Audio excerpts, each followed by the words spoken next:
back to part 2 of 5 things that make you go, not amen, but so I was talking about Mary and Joseph, how I kind of feel like they got punked.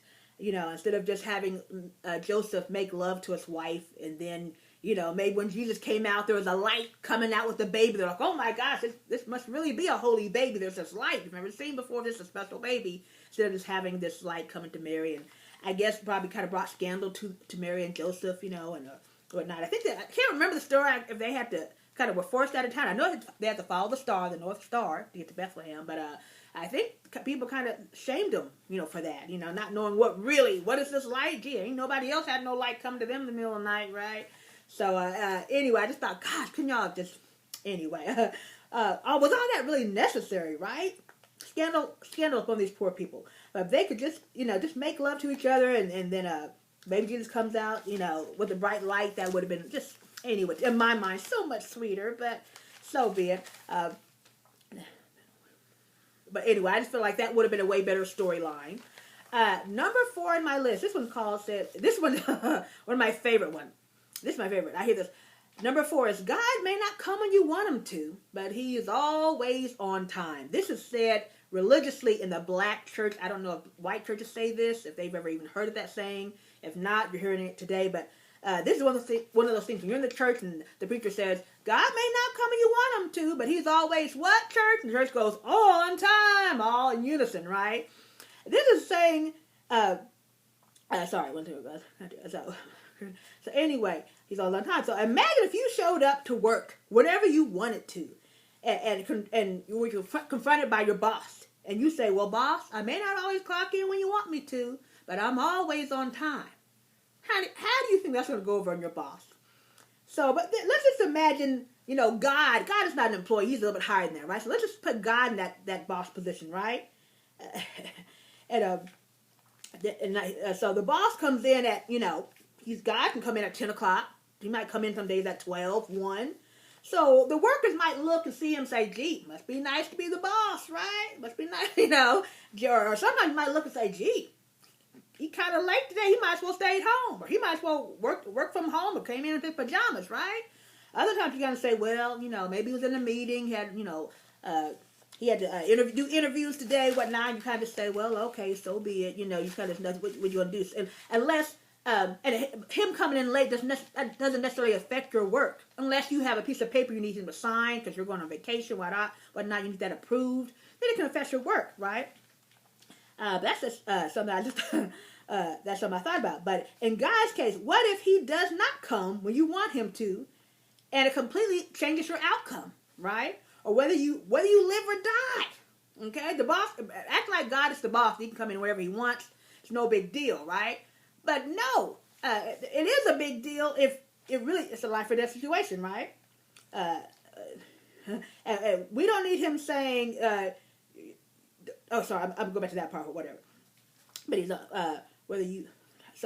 then he's not on time is my point I want to make. He's not on time. He does not come when you need him to come, right? So unless the church is really trying to tell us that, listen, I know you were going, this is God talking, like, listen, I knew you were going to die, you were going to drown, you weren't going to be saved. That's exactly how I meant it to happen, how it's going to go down, but I was on time to see you die. Otherwise, that's what you're pretty much saying. If he's on time, but you still didn't get saved, you're saying, well, gee, God is never wrong. Well, you're saying, well, yes, he knew he was going to die. You were going to die. He wasn't going to save you, and yes, he was still on time. But you're like, does that make you feel better? I just remember everybody get that bobblehead mentality. It's okay, that doesn't make sense, but okay, everybody else is okay. No. It's not always on time, y'all.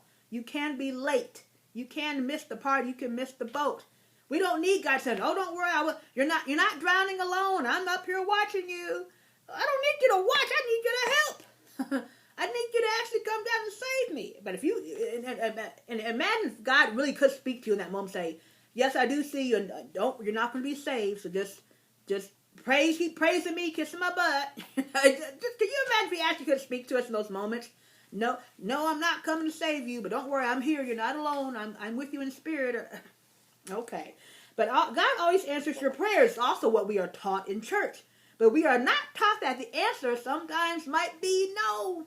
They always keep it this positive vibe. Oh, God is so wonderful, awesome. He always answers your prayers. But they don't tell you, no matter if it's a very serious prayer, answer might be no. I will not save you. A better way to look at it is God always reads, he always receives, and he always reads your mail, right? But he may not write back. You ever like send somebody something or do something really nice, something, and you never hear back about it? You're like, hey James, what's going on? Nothing much. And you're like, so did you get my gift basket or whatever? Yeah. You're like, okay, yeah. Or did your girl get my whatever, my little money I gave her for her birthday? Yeah. Okay, oh yeah, what? Did she appreciate it? Did the shoes I got her fit? Did whatever? And they just like, and it's kind of like God's like, yeah, oh yeah, I got your mail. Yeah, I got your mail. Yeah, I read it. Okay, God, what was the answer? Yes, no, maybe so. But he said, oh, don't worry. He always gets your mail. He always reads it. He just doesn't always give you an answer, or the answer might be no.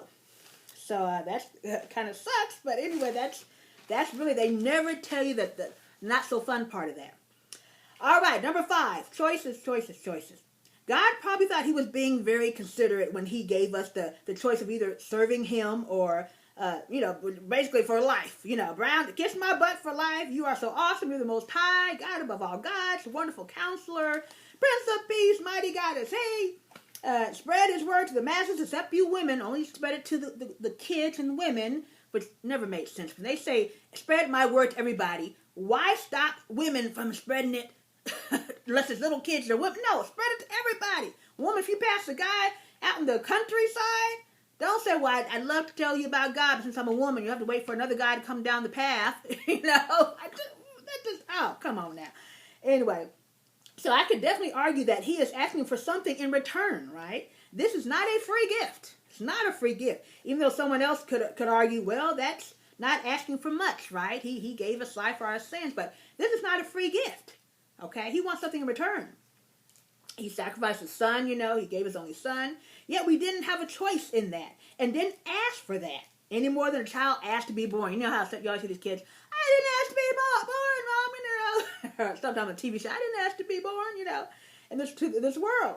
So we are kind of thrown into this either-or scenario, right? And if you were born into a different culture, tribe, or, in another country where your God is different, from what you're from whatever, I guess it's Judo-Christian or whatever that we are part of. I forgot the exact name of it. But you're basically, you have to denounce your God. Say your God is wrong, and you must, or your religion is wrong. Because after all, there can only be one God. Even though you were born to your religion like everybody, most people are born to their religion. So now you have to denounce your God and choose this, supposedly the one true God. So, choices. But if you don't accept what's behind door number 1, and you decide to choose door number 2, then that loving God is going to burn your biscuit in the fires of hell. So for eternity. Isn't that sweet or what? Isn't that the sweetest thing? So, I just don't know which choice to make. Both of them are so fair and balanced, right? Just you burn in hell, or just party up with him and with gold and silver in heaven, and it's just like, yeah, how loving is that, right? So there's no door number 2. There's never, hey, listen, can I just opt out of this? Can I just opt out of this and still be a good person, but not get invited to the after party? Instead, just go straight home, which is 6 feet under, right? So the fire and brimstone speech, it doesn't work. It doesn't work. And then I also wonder, why is the fear tactic even necessary, right? And more importantly, like I said, it doesn't work. Otherwise, we wouldn't keep sinning and doing horrible things to each other if we really feared going to hell. Doesn't work. Unfortunately, it just doesn't. It just doesn't work. And so, that is just what I thought about God. Always on time. And so, anyway, that's the end of that one. I think I've got one more in here I added at the last minute. So, thanks. I think there'll be part 3 to this. So, hold on. Thank you for watching. If not, if I realized I didn't want to do it, there won't be a part 3.